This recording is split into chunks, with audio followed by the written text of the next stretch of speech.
नमस्कार दोस्तों, सुपरफास्ट ताजा समाचार में आप सौ मित्रों स्वागत है।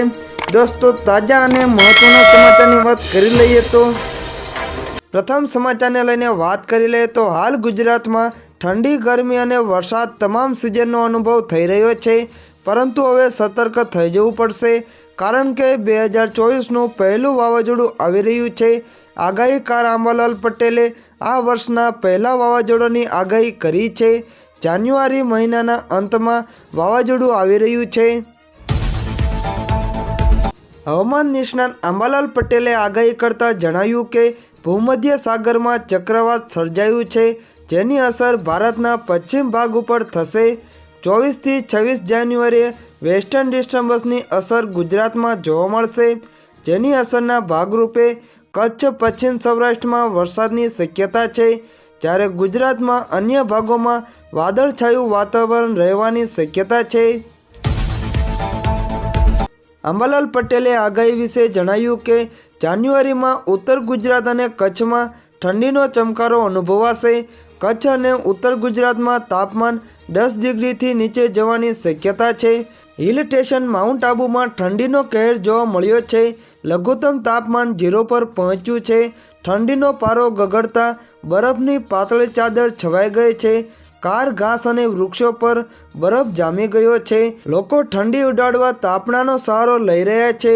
हजू पण लघुत्तम तापमान नीचुं जाय तेवी शक्यता छे। दर्शक मित्रों, बीजा महत्वना समाचारनी वात करी लईए तो आवतीकालथी अयोध्या में शुरू थई जशे पूजन विधि। 150 થી 200 किलो वजननी हशे रामलल्लानी प्रतिमा। समाचार ने जाणी लईए तो अयोध्या में रामलल्लाना अभिषेकनी तैयारीओ पूरजोश में चाली रही है। ते दरमियान श्री राम जन्मभूमि तीर्थ क्षेत्र ट्रस्टना जनरल सेक्रेटरी चंपत राये सोमवारे जणाव्युं हतुं के प्राण प्रतिष्ठा संबंधित पूजा विधि आवतीकालथी शुरू थशे। चंपत राये वधुमां जणाव्युं के आ पूजा पद्धति 21 जान्युआरी सुधी चालू रहेशे। તેમણે વધુમાં કહ્યું કે રામલલ્લાનો અભિષેક 22 જાન્યુઆરીએ બપોરે 12 વાગ્યાને 20 મિનિટે શરૂ થશે, બપોરે 1 વાગ્યા સુધીમાં પૂર્ણ થશે। આ અંગે આયોજન કરવામાં આવી રહ્યું છે। ચંપત રાયે વધુમાં જણાવ્યું કે રામલલ્લાના અભિષેક બાદ વડાપ્રધાન નરેન્દ્ર મોદી, રાજ્યપાલ આનંદીબેન પટેલ અને મુખ્યમંત્રી યોગી આદિત્યનાથ શ્રી રામ જન્મભૂમિ તીર્થ ક્ષેત્ર ટ્રસ્ટના પ્રમુખ महंत नृत्य गोपाल दास और राष्ट्रीय स्वयंसेवकना वड़ा मोहन भागवत पोतानी लागणी व्यक्त करशे। तेमणे प्रेस कॉन्फ्रेंस दरमियान वधुमां जणाव्युं के भगवान रामनी मूर्तिनुं वजन 150 થી 200 किलोग्राम है। रामलल्ला प्राण प्रतिष्ठा समारोह 22 जान्युआरीए छे, तेमां विविध क्षेत्रनी हस्तीओ पण सामेल थशे। चंपत राये वधुमां जणाव्युं के मैसूरना अरुण योगीराज द्वारा बनाववामां आवेली रामलल्लानी नवी प्रतिमाने राम मंदिर में स्थापित करवा माटे पसंद करवामां आवी छे। न्यूज एजेंसीना जणाव्या अनुसार नवा राम मंदिर में रामलल्लानी वर्तमान प्रतिमा पण राखवामां आवशे। तेमणे वधुमां कह्युं के 23 जान्युआरी थी लोको राम मंदिर में भगवान रामना दर्शन करी शकशे। दर्शक मित्रों, बीजा महत्वना समाचारनी वात करी लईए तो 22 जान्युआरीए भगवान राम आपने दर्शन आपशे। प्राण प्रतिष्ठा पहला पीएम मोदीए आप्यो मोटो संदेश। समाचार ने जाणी लईए तो अयोध्या में राम भगवान की प्राण प्रतिष्ठा पहला वडाप्रधान नरेंद्र मोदीए देशनी जनता ने एक खास संदेश आप्यो छे। पीएम मोदीए कह्युं के भगवान राम 22 जान्युआरीए आपने दर्शन आपशे। તેમણે કહ્યું કે બસ થોડા દિવસોની વાત છે, આ પછી ભગવાન શ્રી રામ એક વિશાળ મંદિરમાં દેખાશે। વડાપ્રધાને કહ્યું કે હું પોતાને જ ખૂબ ભાગ્યશાળી માનું છું કે અયોધ્યામાં રામ મંદિરના પ્રાણ પ્રતિષ્ઠામાં ભાગ લેવાની તક મળી રહી છે। પીએમ મોદીએ રામલલ્લાની પ્રાણ પ્રતિષ્ઠા માટે 11 દિવસની વિશેષ વિધિ શરૂ કરી છે। આ પ્રસંગે તેમણે કહ્યું કે આ એક મોટી જવાબદારી છે। આપણા શાસ્ત્રોમાં પણ કહેવાયું છે કે આપણે ભગવાનના યજ્ઞ અને ઉપાસના માટે પોતાના દિવ્ય ચેતનાને જાગૃત કરવી પડશે। આ માટે શાસ્ત્રોમાં વ્રત અને કડક નિયમો પણ જણાવવામાં આવ્યા છે। તેનું પાલન કરવા માટે પવિત્રતા પહેલાં કરવામાં આવે છે। તેથી મને કેટલાક પવિત્ર આત્માઓ અને આધ્યાત્મિક યાત્રાના મહાપુરુષો પાસેથી મળેલા માર્ગદર્શન અનુસાર તેમના દ્વારા સૂચવેલા યમ નિયમો અનુસાર હું આજથી 11 દિવસની વિશેષ વિધિ શરૂ કરી રહ્યો છું। એક ભાવાત્મક સંદેશમાં પ્રધાનમંત્રીએ રામ ભક્તની પ્રાણ પ્રતિષ્ઠા સુધીની દોડમાં સમગ્ર રાષ્ટ્રને તરબોળ કરવાની લાગણીની નોંધ લીધી છે। દર્શક મિત્રો, બીજા મહત્વના સમાચારની વાત કરી લઈએ તો પ્રાણ પ્રતિષ્ઠા પહેલાં આમ આદમી પાર્ટીએ કરી મોટી જાહેરાત, તમામ એસેમ્બલીમાં હનુમાન ચાલીસાનું આયોજન કરશે। સમાચારને જાણી લઈએ તો 22 જાન્યુઆરીએ અયોધ્યામાં ભગવાન શ્રી રામ મંદિરના અભિષેકને લઈને દરેક જગ્યાએ લોકોમાં ઉજવણી અને ઉત્સાહ છે। તે જ સમયે આમ આદમી પાર્ટીએ પવિત્રતા પહેલાં એક મોટી જાહેરાત કરી છે। આમ આદમી પાર્ટીએ એક નિવેદન જારી કરીને દિલ્હીની તમામ વિધાનસભાઓમાં સુંદરકાંડનું આયોજન કરવાની જાહેરાત કરી છે। આમ આદમી પાર્ટીના નિવેદન અનુસાર દિલ્હીના ધારાસભ્યો અને કાઉન્સિલરો દર મહિનાના પહેલા મંગળવારે સુંદરકાંડ અને હનુમાન ચાલીસાનું આયોજન કરશે। આપને જણાવી દઈએ કે ભારતીય જનતા પાર્ટી 22 જાન્યુઆરીએ અયોધ્યામાં પ્રાણ પ્રતિષ્ઠા મુદ્દે દેશને રામમય બનાવવાની તૈયારીમાં છે।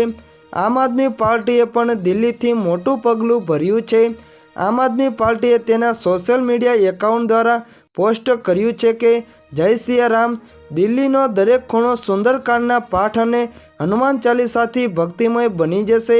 આમ આદમી પાર્ટીના રાષ્ટ્રીય સંયોજક અને દિલ્હીના મુખ્યમંત્રી અરવિંદ કેજરીવાલે પણ ટ્વીટ પર લખ્યું છે કે દરેકની ખુશી, શાંતિ અને પ્રગતિ માટે આવતીકાલે આમ આદમી પાર્ટી દિલ્હીમાં ઘણી જગ્યાએ સુંદરકાંડના પાઠનું આયોજન કરી રહી છે।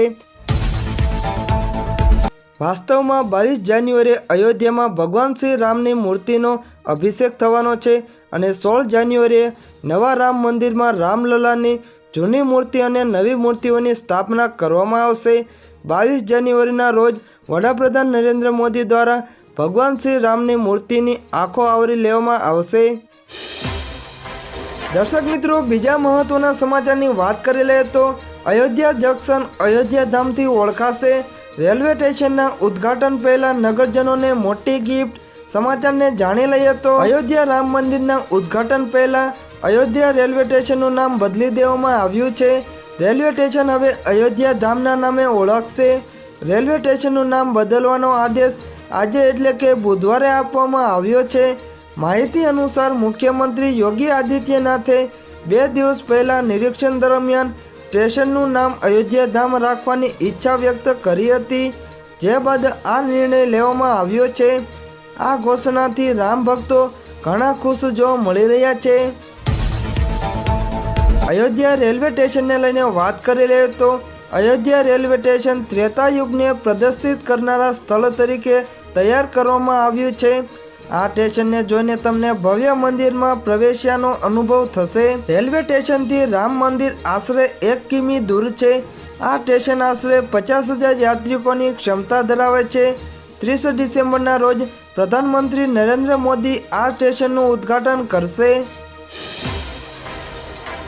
દર્શક મિત્રો, છેલ્લા અને મહત્વના સમાચારની વાત કરેલી તો ગુજરાતથી ધ્વજદંડ, મહારાષ્ટ્રના દરવાજા અને રાજસ્થાનના પથ્થર, રામ મંદિર નિર્માણની કારીગરી, દેશના તમામ રાજ્યોમાંથી યોગદાન।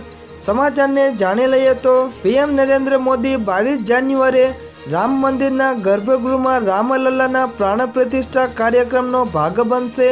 ત્યારે તેઓ મંદિરના નિર્માણમાં સમગ્ર દેશની ભાગીદારી જોશે। દર્શક મિત્રો, બીજા મહત્વના સમાચારની વાત કરી લઈએ તો લોકસભા ચૂંટણી પહેલા ગિફ્ટ સિટીને મળશે વધુ એક ભેટ। મેટ્રો કનેક્ટિવિટીને લઈ ગાંધીનગર વાસીઓ માટે ગુડ ન્યૂઝ। સમાચારને જાણી લઈએ તો ગાંધીનગરમાં આવેલું ગિફ્ટ સિટી અત્યારે ચર્ચાનું કેન્દ્ર બન્યું છે। દારૂ પરમિટ બાદ ગિફ્ટ સિટી માટે વધુ એક મહત્વના સમાચાર સામે આવ્યા છે। આગામી એપ્રિલ મહિના સુધીમાં મોટેરાથી ગિફ્ટ સિટી અને ત્યાંથી સેક્ટર 1 સુધી મેટ્રો પ્રાયોગિક ધોરણે મેટ્રો શરૂ થાય તેવી પૂરેપૂરી સંભાવનાઓ સેવાઈ રહી છે। મોટેરાથી ગાંધીનગરના સેક્ટર 1 સુધી મેટ્રોની કામગીરી અંતિમ તબક્કામાં ચાલી રહી છે। ત્યારે મોટેરાથી ગાંધીનગર સેક્ટર 1 સુધી લોકસભાની ચૂંટણી પહેલાં મેટ્રો પ્રાયોગિક ધોરણે ચાલુ કરે તેવી સંપૂર્ણ શક્યતા છે. તો બીજી તરફ વાત કરવામાં આવે તો કાંકરિયા ઈસ્ટ સ્ટેશન પણ બનીને તૈયાર થઈ ગયો છે. હવે તેને ચાલુ કરવા માટે ગ્રીન સિગ્નલની રાહ જોવાઈ રહી છે.